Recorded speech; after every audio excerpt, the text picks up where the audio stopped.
Iran launches missile and armed drone attack on Israel.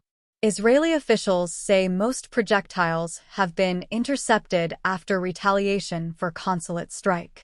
Please use the sharing tools found via the share button at the top or side of articles. Copying articles to share with others is a breach of ft.com T&Cs and copyright policy. Email licensing at ft.com to buy additional rights. Subscribers may share up to 10 or 20 articles per month using the gift article service. More information can be found here.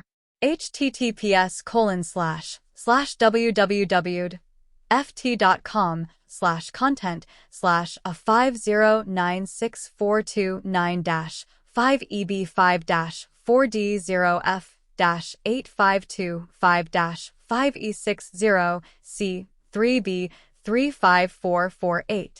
Iran has fired a barrage of missiles and armed drones at Israel in retaliation for a suspected Israeli strike in Damascus that killed several senior Iranian commanders, pushing the Middle East closer to a full-blown regional war.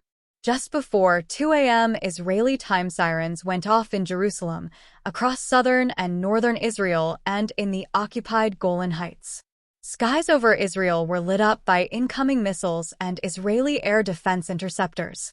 Daniel Hagari, Israel's military spokesman, said that Iran had fired more than 200 killer drones, cruise missiles, and ballistic missiles at Israel. Speaking at 3 a.m. local time, he said that the attack was ongoing, but that so far the vast majority of projectiles had been intercepted. The Israeli paramedic service said a 10-year-old Bedouin girl had been critically wounded in the country's south. Hagari said minor damage had been done to an Israeli military base, also in the south. Play 0:43 a.m. Barrage of objects seen flying over Bethlehem as drones. Missiles from Iran head towards Israel. Copyright Reuters. Iran's mission to the UN said on social media platform X that the attack was in response to Israel's suspected strike on the Iranian consular building in Damascus on April 1st. It said, the matter can be deemed concluded. But it added that should Israel make another mistake, Iran's response will be considerably more severe, and warned the U.S. to stay away. Confirming that Israel's response involved the U.S., a U.S. defense official said U.S. forces in the region had shot down Iranian-launched drones. Iran's Revolutionary Guards claimed dozens of missiles and drones had been launched against Israel. Iran's foreign ministry said later that the attack on Israeli military bases had been carried out in defense of Iran's sovereignty and territorial integrity. A post published by the account of Iran's supreme leader Ayatollah Khamenei on X said, "The evil regime shall be punished." Benjamin Netanyahu, during a meeting of his war cabinet in Tel Aviv on Saturday. Copyright Israeli Prime Minister Office/AFP via Getty Images. Tasnim news agency, which is affiliated to the Revolutionary Guards, described the assault as a multi-layered attack from 4 directions, deploying hundreds of drones and a large number of missiles of different types. It said that in addition to Iran, Lebanese militant group Hezbollah, Iraqi militants, and Houthi rebels in Yemen launched attacks against Israel. Hezbollah said it had launched dozens of Katyusha rockets at an Israeli barracks in the Golan Heights. Shortly before the barrage reached Israel on Sunday, the Israeli military warned people in the occupied Golan Heights, as well as in the areas around the southern towns of Dimona, Nevadim, and Eilat to stay close to shelters until further notice.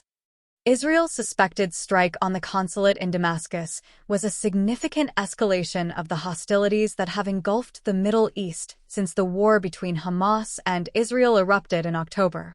In the past 6 months, Israeli forces have traded near-daily fire with Hezbollah in Lebanon, while other Iranian proxies in Iraq, Syria, and Yemen have also fired missiles and drones at Israel. But until now, Iran and Israel have avoided a direct confrontation. Despite their long history of enmity, the two countries have never exchanged fire using strikes launched from their own soil. Only once before, in 2018, did Iranian forces based in Syria fire on Israel directly. UN Secretary-General Antonio Guterres condemned the attack and urged all parties to show restraint, saying he was deeply alarmed about the very real danger of a devastating region-wide escalation. The Iranian attack puts the region on the precipice of a broader regional war that almost no one seems to actually want, said Jonathan Panikoff, director of the Atlantic Council's Scowcroft Middle East Security Initiative. Iran's first direct attack on Israel shatters the previous conflict threshold in their long-running war, he said. At this time, what is clear is that this is the beginning of a new era, one in which Iran is willing to respond directly to Israeli attacks and in doing so risk retaliation against the Iranian homeland. Iran's leadership had vowed to exact revenge after the strike on the consulate in Damascus, which Iranian officials said they considered sovereign territory, and which claimed the lives of a senior Iranian general and 6 other military officers. In recent days, Israel has been bracing for the response. Earlier on Saturday, the Israeli military announced limits on public gatherings and shuttered schools for the next 2 days. Hagari said that tens of Israeli fighter jets were airborne in preparation for the Iranian assault, and that GPS disruption would be experienced in some parts of the country. Other countries in the region, including Jordan, Lebanon, and Iraq, also said that they were closing their airspace. People hold Iranian and Palestinian flags during an anti-Israel rally after Iran launched drone attacks against Israel at Palestine Square in Tehran. Copyright Abedin Tahirkanary/EPAFE/Shutterstock in a recorded statement on Saturday, before he convened the war cabinet. Israeli Prime Minister Benjamin Netanyahu said he appreciated the U.S. standing by Israel's side and the support of the UK, France, and other countries. The long-serving premier also issued a direct threat to Iran. I established a clear principle: whoever hurts us, we hurt him. We will protect ourselves from any threat, and we will do so with composure and determination, he said. Israel's ambassador to the UN later called on the Security Council to hold an emergency meeting and use every means to take concrete action against Iran. U.S. President Joe Biden cut short a weekend in Delaware, hastily returning to Washington on Saturday. I just met with my national security team for an update on Iran's attacks against Israel, Biden tweeted. Our commitment to Israel's security against threats from Iran and its proxies is ironclad. Republican lawmakers in the U.S. House of Representatives said they were drafting new legislation to provide more aid to Israel and sanction Iran and its allies. In a social media post, Republican presidential candidate Donald Trump said, "This would never have happened if I were president."